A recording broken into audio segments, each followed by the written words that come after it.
Assalamualaikum warahmatullahi wabarakatuh. Alhamdulillahirrabbilalamin. Hari ini kita melanjutkan materi yang minggu lalu kita berikan tentang toleransi linear. Saat ini yang kita berikan itu adalah tentang toleransi geometrik.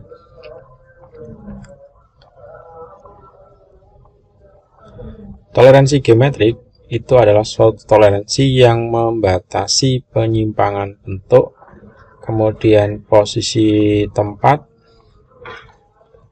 dan penyimpangan putar terhadap suatu elemen geometrik. Di suatu toleransi yang membatasi penyimpangan bentuk. Bentuk itu bisa silindris, datar, dan sebagainya. Kemudian posisi tempat. Tempat ini bisa di sumbu, di permukaan, dan penyimpangan putar terhadap suatu elemen geometrik.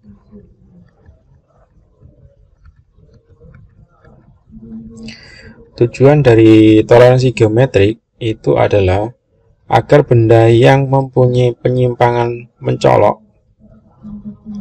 agar benda kerja tidak mempunyai penyimpangan yang mencolok, sehingga benda kerja dapat dipakai. Nah, di sini dimaksudkan tujuannya ketika menggunakan toleransi geometrik sama seperti toleransi di linear. Jadi ada penyimpangan ukuran, penyimpangan bentuk untuk geometri. Ketika penyimpangan bentuk itu dipasangkan dengan pasangan yang lain, dia tidak mempunyai penyimpangan yang mencolok, sehingga benda kerja itu dapat dipakai. Nah, di sini disarankan jika diperlukan saja. Jadi, ketika kita memberikan toleransi geometrik itu hanya jika diperlukan saja. Tidak semua gambar itu perlu kita berikan toleransi geometrik. Nah, di sini contoh tabel dari toleransi geometrik. Ada elemen tunggal, atau yang berhubungan, kemudian terakhir ada elemen putar, ada elemen-elemen yang berhubungan, kemudian toleransi bentuknya untuk elemen tunggal itu ada kelurusan, kedataran, kebulatan, dan seterusnya. Masing-masing toleransi, sifat toleransi yang ada itu mempunyai simbol atau lambang sendiri-sendiri. Nah, di sini contohnya kebulatan, untuk lambangnya itu adalah sebuah lingkaran. Kemudian untuk kedataran, di sini simbolnya adalah jajaran genjang.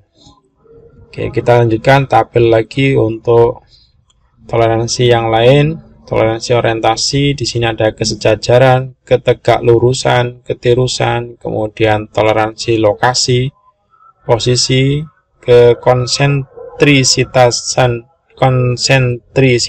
dan koaksialitas. Kemudian kesimetrisan. Yang terakhir adalah toleransi putar, putar tunggal, ataupun putar total. Jadi itu adalah beberapa elemen toleransi yang diberi toleransi serta diberikan lambang masing-masing.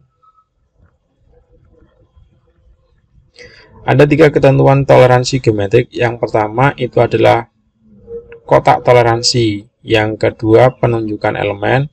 Yang terakhir adalah elemen itu sendiri. Jadi di dalam membuat toleransi geometrik ada 3 ketentuan yang harus dipenuhi. Yang pertama adalah kotak toleransi. Yang kedua adalah penunjukan elemen. Yang ketiga itu adalah elemen itu sendiri. Kita bahas satu persatu mulai dari kotak toleransi. Oke. Kotak toleransi itu disimbolkan dengan gambar kotak yang dibagi menjadi 2 bagian atau lebih. Jadi di sini bisa diberikan 2 bagian atau bisa juga 3 atau bisa juga lebih dari 3. Nah, ini adalah beberapa contoh kotak toleransi. Yang pertama, ini hanya 1. Kemudian di sini sudah diberikan elemen dasarnya, simbolnya A, kemudian ini adalah kesejajaran. Kemudian yang C ini adalah kotak toleransi dengan elemen dasar lebih dari 1. Lebih dari 1 di sini adalah huruf A dan B. Di sini nilai toleransinya yang disimbolkan dengan angka. Ini adalah simbol toleransinya. Ini adalah elemen dasarnya.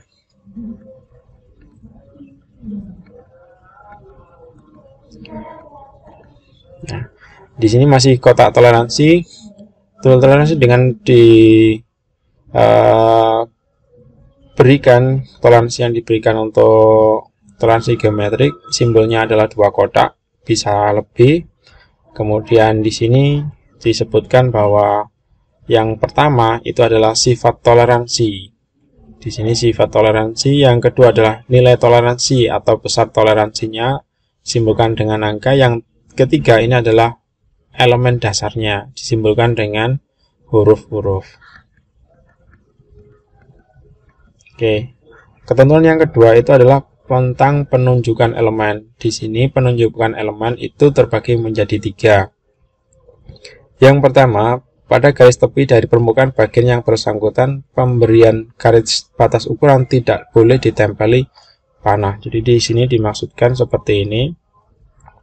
Ketika diberikan toleransi geometrik, untuk garis ukuran, batas ukuran seperti ini tidak boleh ditempeli panah. Jadi ini adalah garis ukurannya, yang ini adalah garis bantu ukuran. Jadi di sini yang tidak boleh diberikan panah. Kemudian yang kedua, pada garis ukuran penunjukan, cara ini dimaksudkan hanya untuk sumbu atau bidang tengah gambar. Jadi ini yang kedua, ketentuan yang kedua ini adalah untuk garis sumbu atau bidang tengah dari gambar saja. Dicontohkan di dalam gambar, ini adalah yang pertama sumbu, yang kedua ini adalah bidang tengah dari gambar. Ini adalah bidang tengah, ini adalah toleransi geometriknya. Yang ketiga, pada garis sumbu, penunjukan ini dilakukan jika toleransi itu memiliki sumbu atau bidang tengah. Jadi di sini toleransinya itu diberikan pada garis sumbunya. Nah, di sini garis sumbu semua. Yang kedua tadi adalah pada bidang tengah.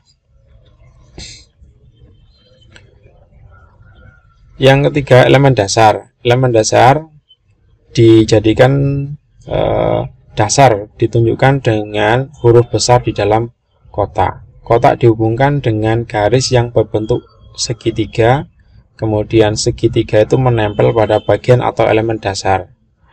Pemberian elemen dasar diletakkan pada garis tepi, garis proyeksi, atau garis sumbu. Kita lihat di dalam contohnya gambar seperti ini. Nah, disimbolkan dengan segitiga. Jadi ini adalah kotak, kemudian dihubungkan dengan garis. Di ujungnya garis itu ada segitiga, simbol segitiga. Ini menempel pada bidang gambar, garis tepi, ataupun bidang tengah dari gambar.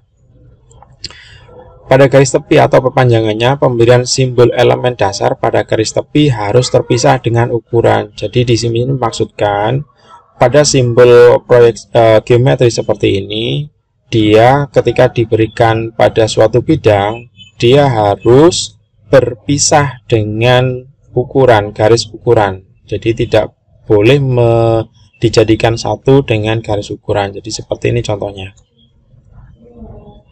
Untuk yang kedua, pada garis proyeksi atau garis ukuran, penunjukan cara ini jika elemen dasarnya adalah garis sumbu atau bidang tengah. Jadi meletakkan proyeksi, meletakkan geometri, toleransi geometriknya pada bidang atau pada garis proyeksi, ini diletakkan pada garis sumbu seperti ini, atau bidang tengah. Jadi ini bidang tengah.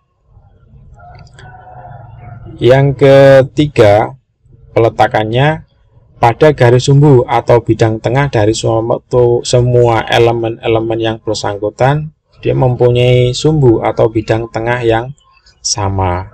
Ini dicontohkan seperti ini. Nah,